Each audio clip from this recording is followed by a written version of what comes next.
Assalamualaikum warahmatullahi wabarakatuh. Halo anak-anak, perkenalkan nama Ibu Sri Agustin Setiawati SP dari SMP Negeri 5 Cilacap. Pada kesempatan ini kita akan belajar tentang aplikasi konsep tekanan zat pada makhluk hidup. Konsep tekanan zat juga terdapat pada makhluk hidup. Misalnya, yang pertama, pada mekanisme pengangkutan air dan nutrisi pada tumbuhan. Yang kedua, tekanan darah pada sistem peredaran darah manusia. Yang ketiga, tekanan gas pada proses pernafasan manusia. Anak-anakku sekalian, marilah kita ikuti penjelasan yang pertama, yaitu tentang pengangkutan air dan nutrisi pada tumbuhan. Xilem dan flum adalah jaringan seperti tabung yang berperan dalam sistem pengangkutan.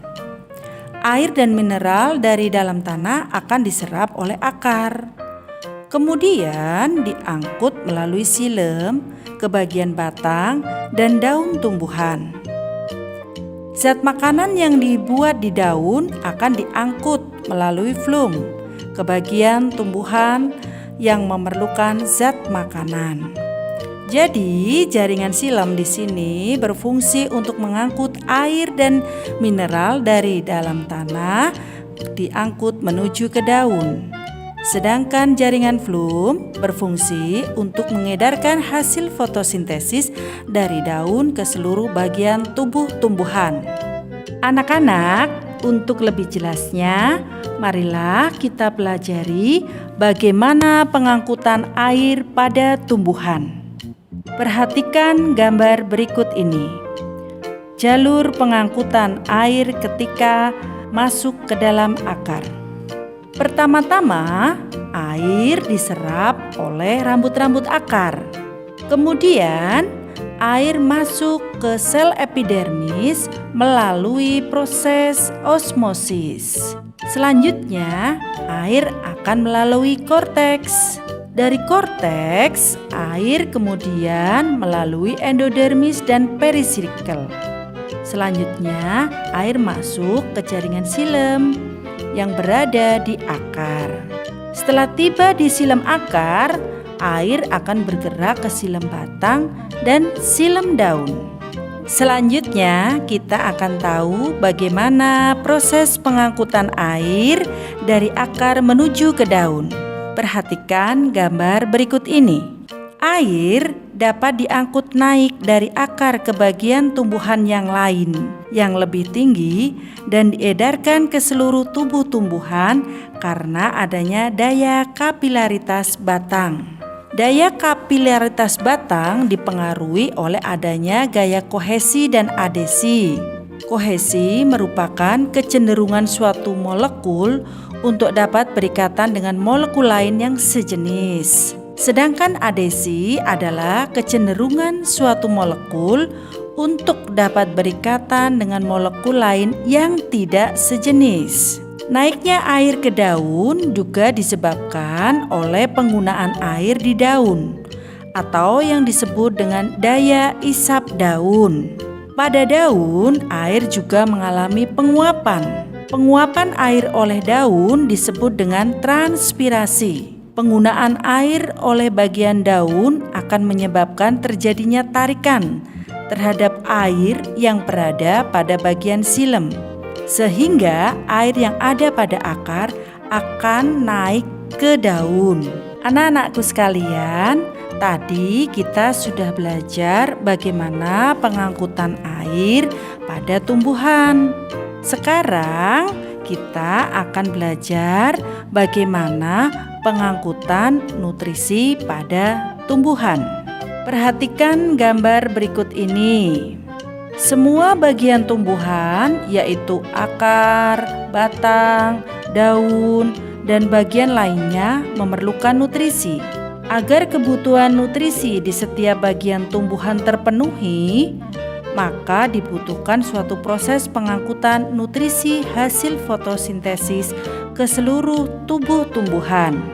Pengangkutan hasil fotosintesis dari daun ke seluruh tubuh tumbuhan terjadi melalui pembuluh floem. Pengangkutan zat-zat hasil fotosintesis dimulai dari sumbernya, yaitu daun, daerah yang memiliki konsentrasi gula tinggi, ke bagian tanaman lain yang dituju, yaitu daerah yang memiliki konsentrasi gula rendah. Dengan dibantu oleh sirkulasi air yang mengalir melalui pembuluh xilem dan floem. Anak-anakku sekalian, aplikasi konsep tekanan zat pada makhluk hidup yang kedua yaitu tekanan darah pada sistem peredaran darah manusia.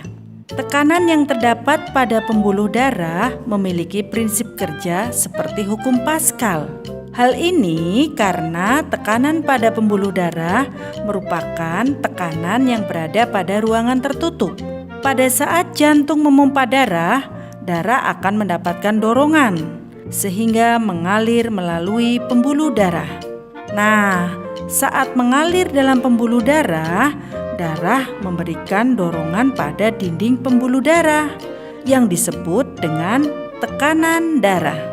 Agar tekanan darah tetap terjaga, maka pembuluh darah harus terisi penuh oleh darah. Tekanan darah diukur dengan menggunakan sebuah alat yang biasa disebut dengan sphygmomanometer atau ada juga yang menyebutnya dengan tensimeter. Selanjutnya, kita akan mengetahui bagaimana cara mengukur tekanan darah. Perhatikan gambar berikut ini. Tekanan darah diukur di dalam pembuluh nadi atau arteri besar yang biasanya dilakukan di tangan bagian lengan atas. Tekanan darah yang normal berkisar antara 120/80 mm Hg.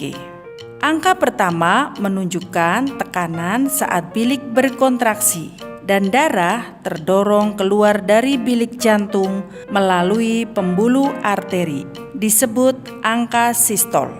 Angka kedua, yaitu yang lebih rendah, adalah hasil pengukuran tekanan saat bilik rileksasi dan darah masuk menuju bilik jantung, tepat sebelum bilik-bilik ini berkontraksi lagi, disebut angka diastol. Pada proses pengukuran tekanan darah juga berlaku hukum Pascal. Menurut Pascal, tekanan yang diberikan kepada zat cair dalam ruangan tertutup akan diteruskan ke segala arah dengan besar yang sama. Dengan demikian, tekanan darah yang berada pada bagian aorta akan sama dengan tekanan yang ada pada arteri atau pembuluh nadi yang ada di lengan atas atau di bagian tubuh yang lainnya. Selanjutnya, aplikasi konsep tekanan zat pada makhluk hidup yang ketiga yaitu tekanan gas pada proses pernafasan manusia. Perhatikan gambar berikut ini. Di dalam paru-paru, tepatnya di alveolus, terjadi pertukaran antara oksigen O2 dan karbon dioksida CO2. Setiap menit, paru-paru dapat menyerap sekitar 250 ml O2 dan mengeluarkan sebanyak 200 ml CO2.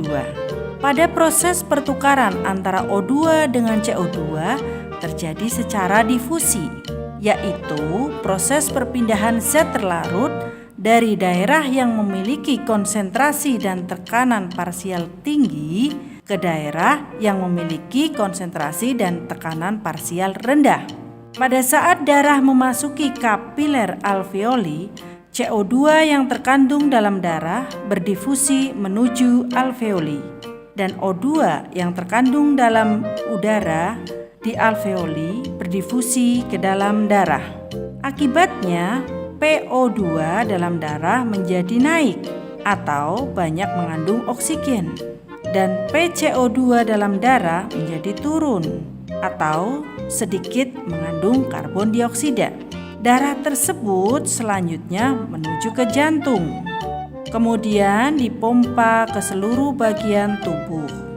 Pada saat darah tiba di jaringan tubuh, O2 dalam darah tersebut mengalami difusi menuju jaringan tubuh.